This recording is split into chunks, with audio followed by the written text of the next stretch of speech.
ನಮಸ್ಕಾರ ವೀಕ್ಷಕರೇ, ಶ್ರೀಗರಿ ವಾರ್ತೆಗರಿಗೆ ಸ್ವಾಗತ. ನಾನು ನಿಮ್ಮ ಗ್ರಹೇಶ್ವರ ಗಾರ್ಡಿಗೇಂದ್ರ. ದಿನಾಂಕ ಫೆಬ್ರವರಿ 1, 2026ರಂದು ಮನರೇಗಾ ಯೋಜನೆಯನ್ನು ಮರುಸ್ಥಾಪನೆ ಒತ್ತಾಯಿಸಿ ಕಾಂಗ್ರೆಸ್ ಕಾರ್ಯಕರ್ತರು ನಗರದ ಪುರಭವನದ ಆವರಣದಲ್ಲಿ ಅಹೋರಾತ್ರಿ ಪ್ರತಿಭಟನೆ ನಡೆಸಿದರು. Doctor H C. Mahadevappa, V S. Ugrappa, G N. Nanjundaswamy, R. Murthy ಪ್ರತಿಭಟನೆಯಲ್ಲಿ Yathindra Siddaramaiah, K. Harish Gowda, D. Thimmaiah, Kote Shivanna, doctor Vijayakumar, M K. Somashekar, Pushpalatha Chikkanna, Modamani, Congress ಮುಖಂಡರುಗಳು ಹಾಗೂ ಕಾರ್ಯಕರ್ತರುಗಳು ಭಾಗಿಯಾಗಿದ್ದರು.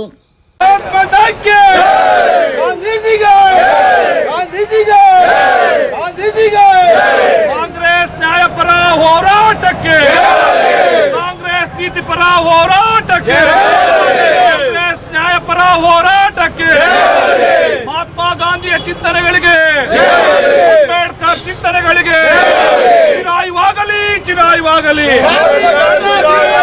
ಚಿರಾಯುವಾಗಲಿ, ಚಿರಾಯುವಾಗಲಿ. ಕಾಂಗ್ರೆಸ್ ನ್ಯಾಯಪರ ಹೋರಾಟಕ್ಕೆ, ಕಾಂಗ್ರೆಸ್ ನೀತಿಪರ ಹೋರಾಟಕ್ಕೆ, ಕಾಂಗ್ರೆಸ್ ಪಾರ್ಟಿ ಕಿ ಗ್ಯಾರಂಟಿ ಸ್ಕೀಮ್ ಅದು ಸಂವಿಧಾನಕ್ಕೆ ತಿದ್ದುಪಡಿ ತಂದು ಮಾಡಿರುವಂಥ ಕಾಯ್ದೆ. ಆ ತಿದ್ದುಪಡಿ ತರಕ್ಕೆ ಏನು ಕಾರಣ? ಸಂವಿಧಾನದಲ್ಲಿ ಎಲ್ಲರಿಗೂ ದುಡಿಯುವ ಹಕ್ಕನ್ನು ಕೊಟ್ಟಿದ್ದಾರೆ, ಬದುಕುವ ಹಕ್ಕನ್ನು ಕೊಟ್ಟಿದ್ದಾರೆ. ಅದು ಸರ್ಕಾರವಾಗಿ ಸಂವಿಧಾನಬದ್ಧವಾಗಿ ನಡ್ಕೋಬೇಕಾದ್ದು ನಮ್ಮ ಜವಾಬ್ದಾರಿ, ಕರ್ತವ್ಯ ಅಂತ ಹೇಳಿ ಈ ಥರ ಒಂದು ಐತಿಹಾಸಿಕವಾದಂಥ ಕಾಯ್ದೆಯನ್ನು ತಂದಿದ್ದಾರೆ. ಇತ್ತೀಚೆಗೆ BJP ಸರ್ಕಾರ ಅದಕ್ಕೆ ಮಹಾತ್ಮ ಗಾಂಧೀಜಿಯವರ ಹೆಸರನ್ನು ಇಟ್ಟು, ಮಹಾತ್ಮ ಗಾಂಧಿಯವರಿಗೆ ಸ್ವರಾಜ್ಯ ಮತ್ತು ಸ್ವಾವಲಂಬನೆ ಬಗ್ಗೆ ಸ್ಪಷ್ಟವಾದಂಥ ಕಲ್ಪನೆ ಇತ್ತು ಮತ್ತು ಹಳ್ಳಿಗಳ ಉದ್ಧಾರದಿಂದಲೇ ಭಾರತ ಉದ್ಧಾರ ಆಗಬೇಕಂತ ಪರಿಕಲ್ಪನೆ ಇತ್ತು. ಆ ಕಾರಣಕ್ಕೆ ಅರ್ಬನೈಜೇಷನ್ ಆಗಬಾರ್ದು, ಜನರು ವಲಸೆ ಹೋಗಬಾರ್ದು, ಕೆಲಸ ಇಲ್ಲಂತ ಗುಳೆ ಬೀಳಬಾರ್ದು ಅಂತೇಳಿ ಎಲ್ಲ ಉದ್ದೇಶಗಳನ್ನು ಕ್ರೋಢೀಕರಿಸಿಕೊಂಡು ಈ ಐತಿಹಾಸಿಕ ಕಾಯ್ದೆಯನ್ನು ತಂದರು. BJPಗೆ ಈ ಥರದ ಯಾವ ಸ್ಪಷ್ಟತೆಯೂ ಇಲ್ಲ. ಸ್ವಾತಂತ್ರ್ಯ ಮತ್ತು ಅದರ ಉದ್ದೇಶದ ಬಗ್ಗೆ, ಸಂವಿಧಾನ ಮತ್ತು ಅದರ ಆಶಯಗಳ ಬಗ್ಗೆ ಯಾವ ಪರಿಕಲ್ಪನೆ ಇಲ್ಲದೇ ಮನ್ರೇಗಾ ಅಂದರೆ ಮಹಾತ್ಮ ಗಾಂಧಿ ಉದ್ಯೋಗ ಭರವಸೆ ರೂರಲ್ ಎಂಪ್ಲಾಯ್ಮೆಂಟ್ ಗ್ಯಾರಂಟಿ ಸ್ಕೀಮ್ ಯಥಾವತ್ತಾಗಿ ರಿಪೀಲ್ ಅಂದರೆ ಅದನ್ನು ಅಮಾನತುಗೊಳಿಸಿ ಅವರೇ ವಿ ರಾಮ್ಜಿ ಅನ್ನೋ ಕಾರ್ಯಕ್ರಮವನ್ನು ತಂದಿದ್ದಾರೆ. ಮಹಾತ್ಮ ಗಾಂಧೀಜಿಯವರ ಉದ್ಯೋಗ ಭರವಸೆ ಯೋಜನೆಗಳ ಉದ್ದೇಶ, ಗುರಿ, ಜವಾಬ್ದಾರಿಗಳು ಮತ್ತು ಅಧಿಕಾರನೇ ಬೇರೆ, ಇವರು ತಂದಿರೋದೇ ಬೇರೆ. ಇಲ್ಲಿ ಇದು 100ಕ್ಕೆ 100 ಕೇಂದ್ರ ಸರ್ಕಾರ ಹಣನ ಕೊಡ್ತಿದ್ರು. ಈಗ 60% ನಾವು ಕೊಡ್ತೀವಿ, 40% ನೀವು ಕೊಡಿ ಅಂತ. ಇದನ್ನು ಮಾಡುವಾಗ ಕೇಂದ್ರ ಸರ್ಕಾರ ರಾಜ್ಯ ಸರ್ಕಾರನ ಗಮನದಲ್ಲಿ ಇಟ್ಕೊಂಡು ಮಾಡಬೇಕಾಯ್ತು. ನಮ್ಮ ಕೋಆಪರೇಟಿವ್ ಫೆಡರಲಿಸಮ್ನಲ್ಲಿ ಇದನ್ನು ಇದು ಸಂಪೂರ್ಣವಾಗಿ ಏಕಮುಖವಾಗಿ ನಮ್ಮ ಗಣತಂತ್ರದ ವ್ಯವಸ್ಥೆ ವಿರುದ್ಧ ಗದಾಪ್ರಹಾರ ಮಾಡಿದ್ದಾರೆ ಮತ್ತು ಮುಟ್ಟೆಡ್ ಫೈನಾನ್ಸಲ್ಲಿ ಹಣ ಹಂಚಿಕೆ ಆಗುವಾಗ ನಮಗೆ ಅನ್ಯಾಯ ಮಾಡಿದ್ದಾರೆ. ಮತ್ತು ಈ ಅಧಿಕಾರದ ವಿಕೇಂದ್ರೀಕರಣ ವರ್ಷ ಹಾಗೆ ಬಂದಿಲ್ಲ. ಸಂವಿಧಾನದ 73ಕ್ಕೆ ರಾಜೀವ್ ಗಾಂಧಿ ಅವರು ತಿದ್ದುಪಡಿ ತಂದು ಗ್ರಾಮ ಪಂಚಾಯಿತಿಗಳಿಗೆ ನೇರವಾಗಿ ರಾಜಕೀಯ ಅಧಿಕಾರ, ಹಣಕಾಸಿನ ಅಧಿಕಾರ ಕೊಡೋಕ್ಕಂತೇಳಿ 73 ಅಮೆಂಡ್ಮೆಂಟನ್ನು ತಂದು ಮಾಡಿರೋದು. ಈಗ ಈ ಒಂದು ಯೋಜನೆ ಮಾಡುವಾಗ ಉದ್ಯೋಗ ಭರವಸೆಯನ್ನು ಅಲ್ಲಿ ಗ್ರಾಮ ಸಭೆಯಲ್ಲಿ ಮತ್ತು ಯೋಜನಾ ಸಭೆಗಳಲ್ಲಿ ನಮ್ಮ ಊರಿಗೆ ಏನು ಬೇಕು, ಎಷ್ಟು ಜನ ಉದ್ಯೋಗ ಬಯಸಿದ್ದಾರೆ, ಎಷ್ಟು ಜನ ಉದ್ಯೋಗ ಕಾರ್ಡ್ಗಳನ್ನು ನೋಂದಾಯಿಸಿದ ಮೇಲೆ ಅವ್ರಿಗೆ ಕಡ್ಡಾಯವಾಗಿ ಉದ್ಯೋಗ ಎಲ್ಲಾದರೂ ಇಲ್ಲಿ ಭಾರತ ದೇಶದಲ್ಲಿ ಕೊಡಬೇಕು, ಅದು ರೂಲ್. ಈಗ ಇವರು ಆಮೇಲೆ ಎಂಪ್ಲಾಯ್ಮೆಂಟು ಗ್ಯಾರಂಟಿ ಜೊತೆಗೆ ಲೇಬರ್ ಆ್ಯಕ್ಟ್ ಇದೆಯಲ್ಲ, ಕನಿಷ್ಠ ಕೂಲಿ ಮಿನಿಮಮ್ ವೇಜಸ್ ಆ್ಯಕ್ಟು, ಅದನ್ನು ಚಾಚು ತಪ್ಪದೆ ಇವತ್ತು 400 ರೂಪಾಯಿ ಇದೆ, ಅದನ್ನು ಚಾಚು ತಪ್ಪದೆ ಪಾಲಿಸ್ಬೇಕು. ಇದು ಏನೂ ಇಲ್ಲ. ಪಂಚಾಯತ್ಗಳ ಗ್ರಾಮ ಸಭೆಯಲ್ಲೂ ಮಾಡೋಂಗಿಲ್ಲ, ಪಂಚಾಯತಿಲಿ ಯೋಜನಾ ಸಭೆಗಳನ್ನು ನಡೆಸಂಗಿಲ್ಲ. ನೇರವಾಗಿ ಕೇಂದ್ರನೇ ಯಾರ್ಯಾರು ಬೇಕೋ ಅವ್ರು ಆಯ್ಕೆ ಮಾಡ್ತಾರೆ. Asset create 20% asset swimming pool ಮಾಡಿದ್ದಾರೆ, ಬದುಗಳು ಹಾಕಿದ್ದಾರೆ, ಅಲ್ಲಿಂದ ಬಂದು ದನ ಕೊಟ್ಟಿಗೆ ಕಟ್ಟಿದ್ದಾರೆ, ರಸ್ತಕ್ಕೆ ಹೊಲಕ್ಕೆ ಹೋಗಿ ರಸ್ತೆ ಮಾಡಿದ್ದಾರೆ, ಅಂಗನವಾಡಿ ಕಟ್ಟಿದ್ದಾರೆ, ಶಾಲಾ ಇದನ್ನು ಕಟ್ಟಿದ್ದಾರೆ. ಇವೆಲ್ಲವನ್ನು ಕೂಡ ಮಾಡಿದ್ದಾರೆ. ಇವೆಲ್ಲವನ್ನು ವಜಾ ಮಾಡಿ ನೇರವಾಗಿ ಅವ್ರು ಯಾವ್ದು ಬೇಕೋ ಅವ್ರು ಪಂಚಾಯತಿ ಆಯ್ಕೆ ಮಾಡಿಕೊಂಡು ಅವರು ನೇರವಾಗಿ ಕಾಂಟ್ರಾಕ್ಟ್ಗಳ ಜೊತೆ ಸೇರಿಕೊಂಡು ಅವರು ಇದರಿಂದ ಅರ್ಬನೈಸೇಷನ್, ಹಳ್ಳಿಯ ಜನರು ಪಟ್ಟಣಗಳಿಗೆ ವಲಸೆ ಹೋಗಿ ಹಳ್ಳಿಯ ಬದುಕನ್ನು ನಾಶ ಮಾಡೋದು, ದುಡಿಯುವ ಹಕ್ಕನ್ನು ನಾಶ ಮಾಡೋದು, ಬದುಕುವ ಹಕ್ಕನ್ನು, ಗಣತಂತ್ರದ ವ್ಯವಸ್ಥೆ ಕುತ್ತಿಗೆನೇ ಹಿಚ್ಕಾಕೋದು. ಸೊ ಇವೆಲ್ಲ ಇದ್ದವು ಪೊಲಿಟಿಕಲಿ, ಎಕನಾಮಿಕಲಿ, ಕಾನ್ಸ್ಟಿಟ್ಯೂಷನಲಿ 3 ಏರಿಯಾ ಮೇಲೂ ಗದಾಪ್ರಹಾರ ಮಾಡಿದೆ BJP. ಅದಕ್ಕೆ ಇದರ ವಿರುದ್ಧ ಹೋರಾಟ ಮಾಡಿ ಏನು ಸುಮಾರು ದೇಶದಲ್ಲಿ 12 ಕೋಟಿ ಜನ ಉದ್ಯೋಗ ಭರವಸೆಯನ್ನು ನಂಬಿಕೊಂಡು ಜೀವನ ಮಾಡ್ತಾ ಇದ್ದಾರೆ.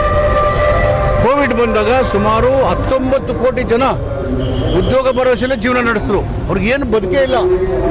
ಅದರಲ್ಲಿ ನ್ಯಾಷನಲ್ ಲೆವೆಲ್ಲಿ 53% ಮಹಿಳೆಯರಿದ್ದಾರೆ, ರಾಜ್ಯದಲ್ಲಿ 51% ಮಹಿಳೆಯರಿದ್ದಾರೆ.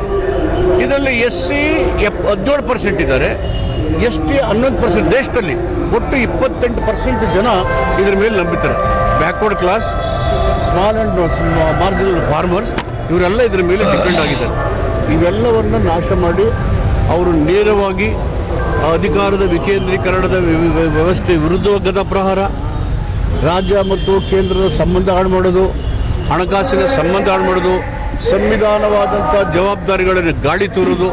ಇದರಿಂದ ಬಡಜನರು ಏನು ಬದುಕ್ತಾ ಇದ್ರು ಅದಕ್ಕೆ ತುಂಬಲಾರದ ನಷ್ಟ, ಅನ್ಯಾಯ ಆಗಿದೆ. ಈ ಸರ್ಕಾರ ದಲಿತರು, ಹಿಂದುಳಿದವರು, ಮಹಿಳೆಯರು, ಕಾರ್ಮಿಕರು ಮತ್ತು ಅತಿ ಸಣ್ಣ ಕೃಷಿ ಕಾರ್ಮಿಕರ ಮೇಲೆ ಗದಾಪ್ರಹಾರ ಮಾಡಿ ಸಂವಿಧಾನದ ಆಶಯಗಳಿಗೆ ಭಂಗ ಉಂಟು ಮಾಡಿದ್ದಾರೆ.